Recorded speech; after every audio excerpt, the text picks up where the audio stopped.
तो मैंने आपको बताया था कि विदुर के आदेश पर रातों रात वो सुरंग बन गई, जिसका मुंह लाख के बने भवन से बाहर निकलता था। पांडव जिस हाल में फंसे थे, मैं स्वयं उसका साक्षी हूं।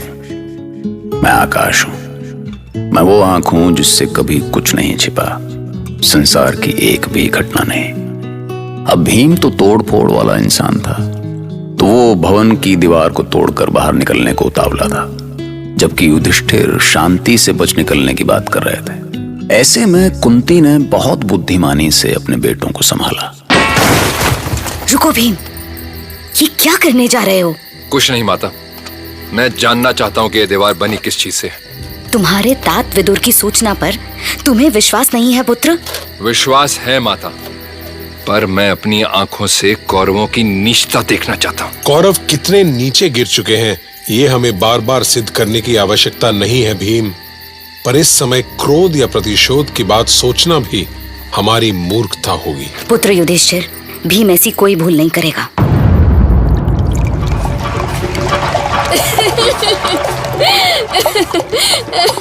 हम तो बोलेंगे, पुरोचन महाराज की जय बोलेंगे।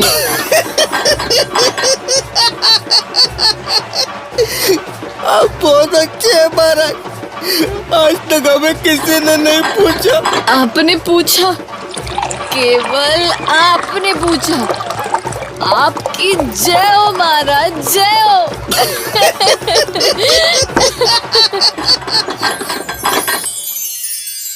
सुन रहे हैं आप लोग? पुरोचन ने ढेर सारे लोगों को बुलाया है। वो हमारी मृत्यु का उत्सव मना रहा है। देखा माता, उसने भवन का द्वार भी बंद कर दिया है, जिससे यही हमारी चिता बन जाए। सहदेव, इसका अर्थ है कि वो आज की रात ही आग लगाएगा। हमें इसी समय यहाँ से निकल जाना चाहिए। आप सबको जाना है तो जाइए, मैं यहाँ से ऐसे कायरों की तरह मुंह छुपाकर नहीं जाऊंगा। नहीं भीम, तुम भी हमारे साथ निकलोगे। आज से पहले कभी ऐसी न रात आई थी, न ऐसा उत्सव हुआ था।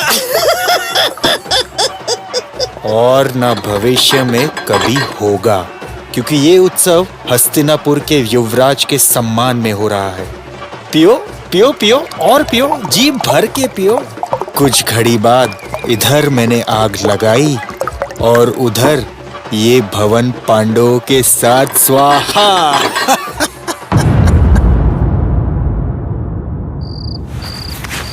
और कितनी प्रतीक्षा करनी पड़ेगी मामा?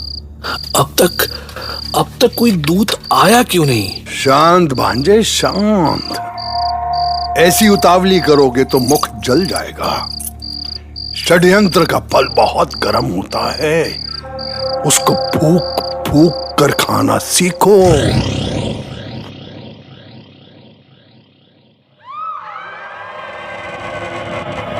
हे ईश्वर! महारानी, महारानी, आप नींद से ऐसे क्यों जाग गई? मैंने बहुत बुरा स्वप्न देखा महाराज। मैंने देखा कि पूरे हस्तिनापुर में आग लगी हुई है। सब चीखते हुए यहाँ वहाँ भाग रहे हैं। किसी को निकलने का कोई रास्ता नहीं मिल रहा। शुभ शुभ बोलिए महारानी गांधारी, हमारे पुत्रों को कुछ नहीं होगा। मैं कह रही हूँ कि सारे हस्तिनापुर में आग लगी हुई है और आप सिर्फ अपने पुत्रों की बात कर रहे हैं। दुर्योधन पुत्र, कहाँ हो पुत्र? तुम ठीक तो हो ना पुत्र?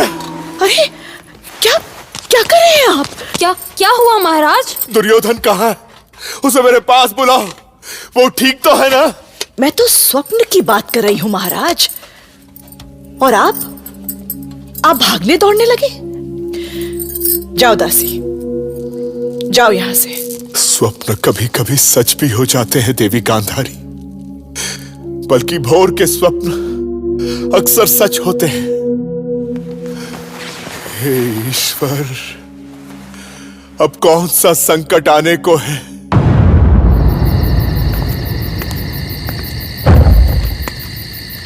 भीम, तुम ये मशाल क्यों लेकर आए हो? हमारे साथ चलते क्यों नहीं? आप जाइए माँ, आप सब सुरंग में प्रवेश कीजिए, मैं कुछ देर बाद आऊंगा। कहाँ है माँ? जल्दी आइए। देखिए माता, भैया आपको बुला रहे हैं, आप जाइए। मैं स्वयं आग लगा देता हूँ इस भवन को। अचानक लगी आग से नशे में डूबे षड्यंत्रकारी भी भस्म हो जाएंगे। भीम अब चलो, भागो जल्दी। चलिए। भागो भागो इधर से, आग कैसे लग गई? आग आग, इधर भी आग है, कोई तो बुझाओ, जल्दी आओ, बचाओ। नहीं, ये अपने आप आग कैसे लग गई? आग आग आग। मैं आपको उठा लेता हूँ माँ। नहीं नहीं, हाँ, मैं चल रही हूँ। तुम थक जाओगी माँ। अब हट मत करो माँ, आओ। अरे अरे भीम, क्या कर रहे हो पुत्र? मैं गिर जाऊंगी। ना मैं गिरूंगा और ना आपको गिरने दूंगा। सहदेव, अब सुरंग चौड़ी हो गई, चाहो तो तुम मेरे दूसरे कंधे पे आ जाओ। नहीं भैया, तुम बस माता को ही संभालो। अब अंधेरा कुछ कम होने लगा है, लगता है सुरंग का द्वार पास ही है। उठो भांजे उठो, अब सोने का समय कहाँ है? अरे नींद कहाँ आई मामा, पूरी रात दूध की प्रतीक्षा में शैया पर उलटता पलटता रहा। वाह भांजे, अच्छा अच्छा है, अच्छा है। रात भर जागने से तुम्हारा जो मुख है ना सूज गया है। पांडवों की शोक सभा में ऐसा मुख अच्छा लगेगा सूजा हुआ। अरे हाँ, तुमने युवराज वाला मुकुट तो पहन कर देख लिया है ना? तुम्हारे इस विशाल सर पर ठीक से बैठ तो रहा है ना? मुकुट की चिंता छोड़ो मामा, पहले ये पता करो कि पांडव यमलोक पहुंचे भी या नहीं। धुएं की क्या बात कर रहे हो महामंत्री जी? अग्नि की ऐसी प्रचंड लपटें उठ रही थी कि वहाँ पूरा वर्णावत इकट्ठा हो गया था। वो पुरोचन मिला या नहीं? लोग उसे ही ढूंढ रहे थे। शायद लोगों को संदेह हो गया था कि ये सब उसी का किया धरा है, पर वो कहीं दिखा ही नहीं। मुझे तो लग रहा है कि वो भी उसी अग्नि में भेंट चढ़ गया। ऐसा कैसे हो सकता है? उसने अपने बचाव के लिए कुछ तो व्यवस्था की होगी, पर मैं ये सोच रहा हूँ कि यदि किसी ने वो सुरंग देख ली तो। उसे तो मैंने पांडवों के निकलते ही पूरी तरह पाट दिया है, किसी को कोई संदेह तक नहीं होगा। किंतु महामंत्री, एक कक्ष में क्या था कक्ष में? महामंत्री, 6 जले हुए शव मिले हैं। मुझे कुछ आशंका हो रही है कि कहीं। नहीं, पांडु कुमारों के जलने की कोई आशंका नहीं है महामंत्री जी। नाविक, तुमने उन्हें नदी पार तो करा दी थी ना? हाँ महामंत्री जी, मैंने स्वयं उन्हें नदी पार कराई थी, इसलिए तो कहा कि संदेह करने वाली कोई बात नहीं है। पांडव पूरी तरह सुरक्षित है। तुमने कहाँ छोड़ा था उन्हें? मैं उन्हें हिडिंबन में छोड़कर आया हूँ। पर फिर वो जले हुए शव किसके हैं? वो पांडवों के तो नहीं है महामंत्री जी, क्योंकि उन्हें नदी पार कराने के बाद मैं माता कुंती के चरण छूकर लौटा हूँ। ठीक है, तुम दोनों अभी यहाँ से जाओ। जो आ गया महामंत्री जी। और सुनो, हस्तिनापुर के सीमा के पार निकल जाना, जैसे तुम यहाँ कभी थे ही नहीं।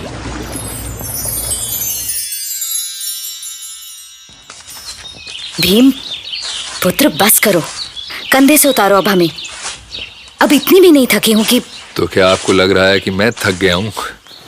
माँ, मैं आपको उठाकर महीने भर भी चलता रहूं तो भी मुझे कुछ नहीं होगा।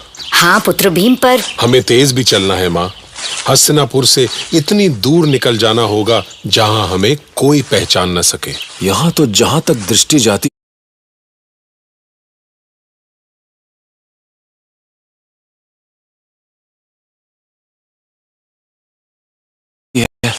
बस वन ही वन है। हाँ, किसी ऋषि महर्षि का आश्रम भी नहीं है कि जहां हम जा सके। भैया, सबसे पहले हमें ये राजसी वस्त्रों को फेंक देना चाहिए। इन वस्त्रों में हमें कोई भी पहचान सकता है। बिल्कुल सही बात कही भैया, इसलिए मैंने उस भवन से निकलते हुए कुछ साधारण वस्त्र रख लिए थे। ये देखिए, इन्हें पहनने के बाद हमें कोई पहचानेगा भी नहीं। अरे वाह, देखा माँ, और आप कहती हैं सहदेव अभी छोटा है। इसने तो वो काम किया है जो हमारी बुद्धि में भी नहीं आया।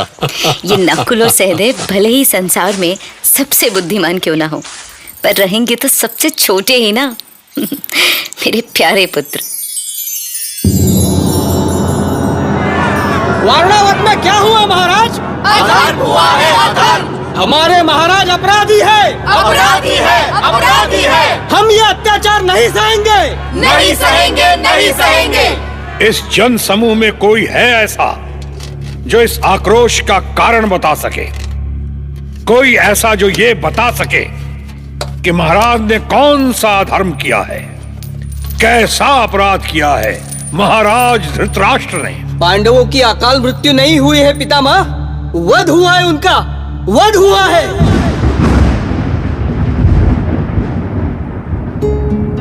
अब यहां पांडवों की मौत की खबर से प्रजा में शोक की लहर दौड़ गई, पर भीष्म को यह समझने में ज्यादा देर नहीं लगी कि इस सब के पीछे दुर्योधन का शैतानी दिमाग है, क्योंकि ऐसा षड्यंत्र पहली बार नहीं हुआ था।